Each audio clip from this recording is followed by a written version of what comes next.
I thought I'd share with you briefly now, and then with Seb, the 5 things that we see to help us on the journey. We were a little kind of deluded at one end and devoted at the other. The first thing is around building belief.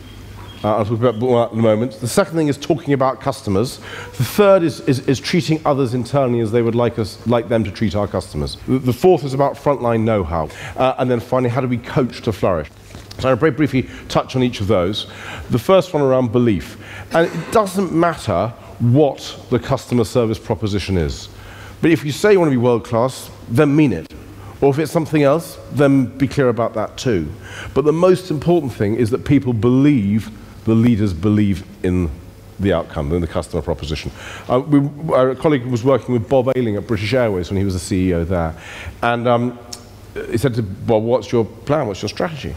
And Bob said, well, it's the 3 C's. 3 C's, that could be okay. But the problem was that none of them stood for customer. Cost, capacity, or something else. So you kind of think, well, what is the message that the leaders are sending out that means that we should believe that customer really is the #1 priority? And actually, though the phrases customer first, customer #1, customer centric all sound quite bland, it's not the words that make the difference. It's the behaviors and the consistency of those behaviors.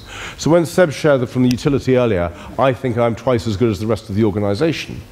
How we get people to shift, to lean in and say, actually, I'll make more effort. One of those things is believing the leaders are serious about this, and the person in the call center or the person in the shop or the engineer on the road is also going to lean in as well. Well, customer service, when you think you're twice as good as the rest of the organization, that's massive. So the core is helping people believe that the customer really is the #1, and this is what the customer vision looks like. And the most important thing is sticking to it. I remember working years ago with Microsoft Limited in the UK, and they had a great program called Empower. There's an Empower people and Microsoft Power. They thought it was cool.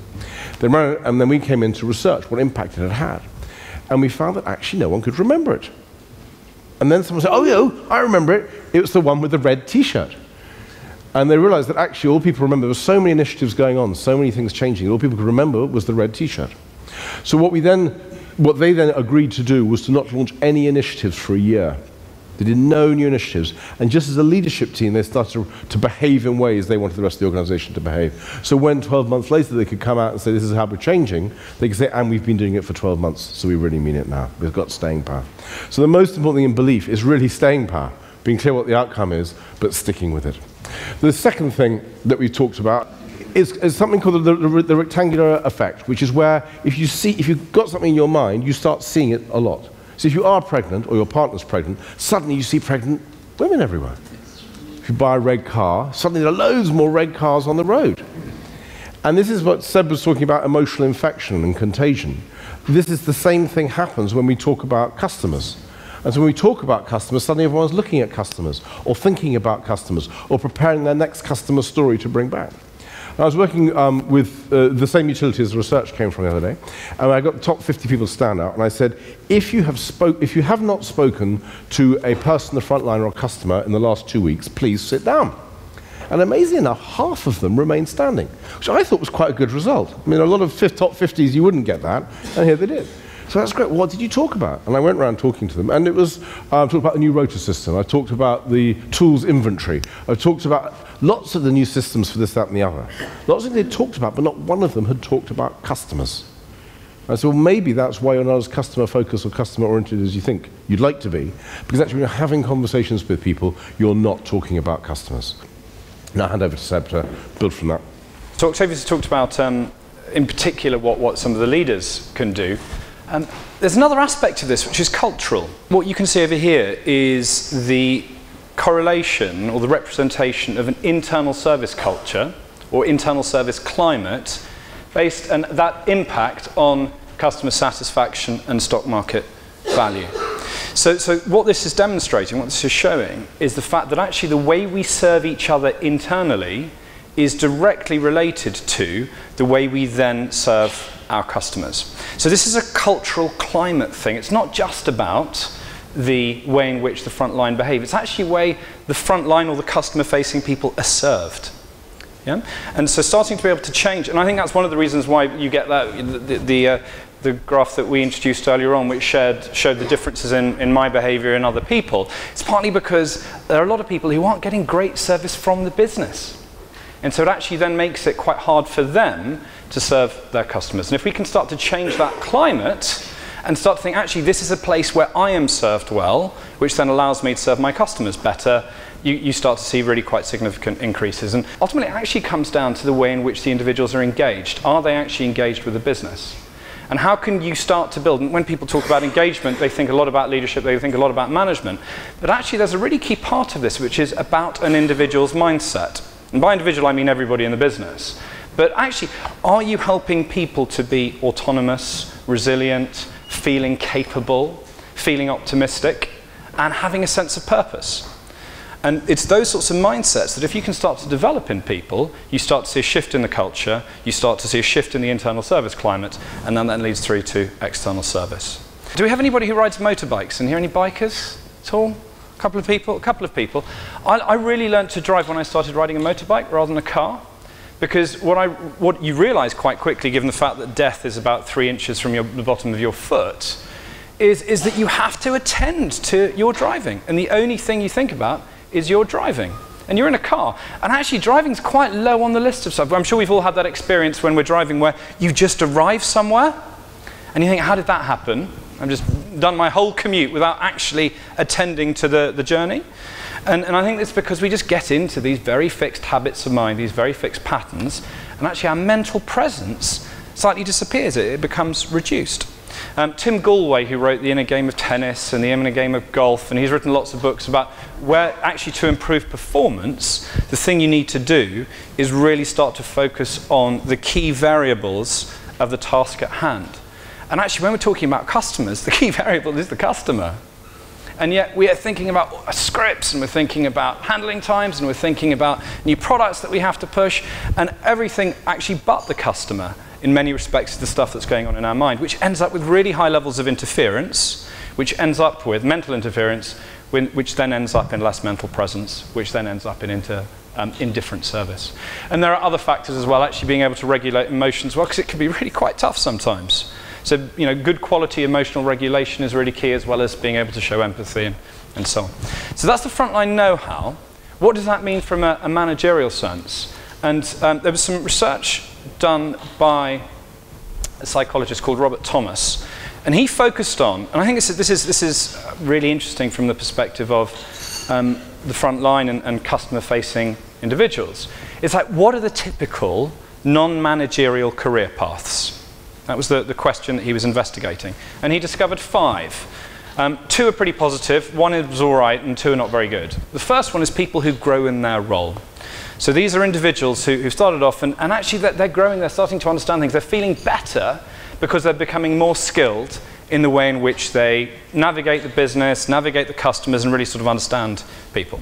The second one is the informal experts, and I'm sure we're all familiar with these in our business. They're the people who get spoken to because they just know how stuff works. They know the way round things. They know how to, the shortcuts and the workarounds that actually help an individual do a better job, but also provide better service for the customer. The third group are the career tourists. And these are individuals who tend to move from one job to another pretty much at the same level within a business or across different businesses. And then the final 2 are less useful in terms of driving great performance, and it's those who work to live. So individuals who turn up because they just want to get paid, and then they can have a good time on Friday or Saturday night, or they just want to pay the gas bill. Now, I'm not making any value judgments about these individuals at all. It's totally understandable. But in terms of engagement and in terms of driving attentiveness, they're quite a hard group to start to convert. And the final group are those who work the system. So what they're thinking about is how can I work the angles of this system to reduce my effort and reduce the amount of energy I have to put into this for the greatest gains. Again, I don't think there are lots of people in businesses who do that, but there are enough that actually act as a drain or an anchor on performance. If we start to think about interventions with our frontline operatives, with our agents, and we treat them all in exactly the same way, you're not going to get the highest level of engagement from that. And what we discovered in doing some customer service work with one of our clients was that actually they had a lot of informal experts, and then we created profiles of these people for this client. They had a lot of informal experts, and they had a lot of people who just sort of worked to live. Now the thing was that those two different groups actually needed quite a different experience in terms of changing their behaviour. And if we treated them the same, these guys were thinking, like, this is too foundational for me, I need some stretch. And if we provided the stretch that we gave the informal experts to the people who worked to live, it was too much. It wasn't actually tapping into what motivated them or what they cared about. And so we then need to think slightly differently. We need to be able to tailor an experience so that the people actually feel cared for and treated, and it feels personalised in the same way that we want them to treat our customers.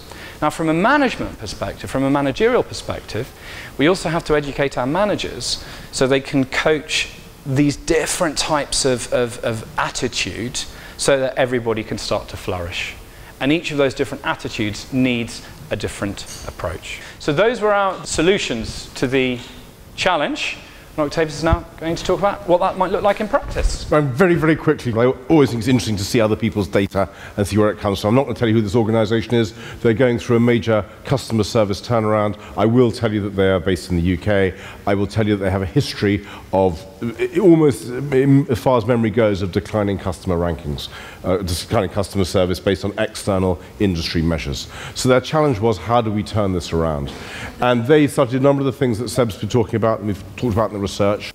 They did a big piece about belief, and the leaders got up and said, we really believe in this. Everyone said, yeah, we've heard that before. So that kind of had a bit of a mooted response. But then the leaders went down and others started talking more about customers, and the old-fashioned dialing calls to report on data got replaced by meetings to talk about customers. So it kind of started to be a shift. And then a lot of work was done to help the frontline managers coach the people on the front line to be attentive, to give good customer experiences, to respond, to listen, and give them some of the skills, some of the know-how that Seb's just been talking about there. It's early days, but I will share with you the graph so far, is that the program was launched at the end of September. There have been continuous declines in customer service, and actually that starts to pick up in January. So they have their first tick up in January, a second one in February, and the indications are that that will continue. So again, it's an interesting story of it takes a little while, but not an enormous amount of time for the outside world to start to see the impact, and that putting these levers in place does start to deliver results.